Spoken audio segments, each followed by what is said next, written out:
A closer look at these undecided races. Lori Gurry from the Georgia Gang joining us here in the studio. And Lori, so we got this breaking news today that Brian Kemp has come out and declared victory. What is next in this governor's race? Well, we were at a standstill kind of all day. I think what's next is we need to hear from Stacey Abrams and her plans. I mean, we heard that she will not concede anytime soon, according to a conference call this morning with reporters. But they're telling us that they don't expect her to concede anytime soon because they say that they're waiting on these provisional ballots. Now, I'm hearing that with the provisional ballots and the absentee ballots that are out there, it's less than 30,000. And the difference in this race is about 64,000 votes. So not sure if the math is on her side.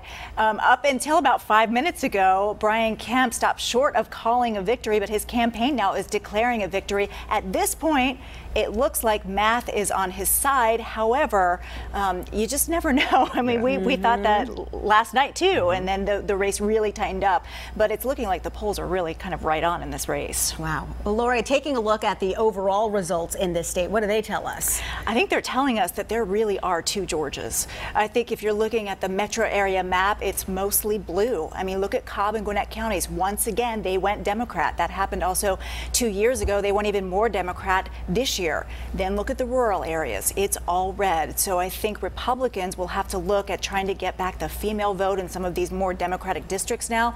And I also think that the Democrats will have to look into getting a bite out of rural Georgia. Talk about a flip. Let's talk about the 6th congressional district now between Karen Handel, who was just elected, and Lucy McBath. I mean, Tom Price held this seat for a long time, highly conservative, and now it seems like Lucy McBath is going to take it. And I really think this is shaping up to be probably the biggest upset in the country at this point.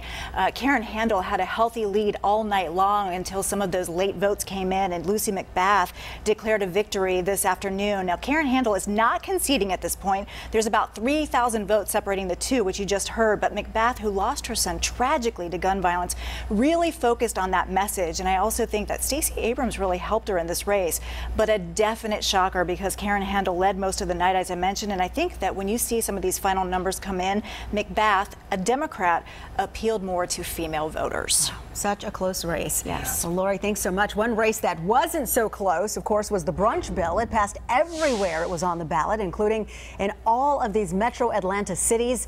The measure will allow you to order alcohol starting at 11 o'clock on Sunday mornings. It had previously been 12:30. Now, we have the full election results on fox5atlanta.com and on the Fox 5 Atlanta app. We're going to keep updating the numbers as they come in.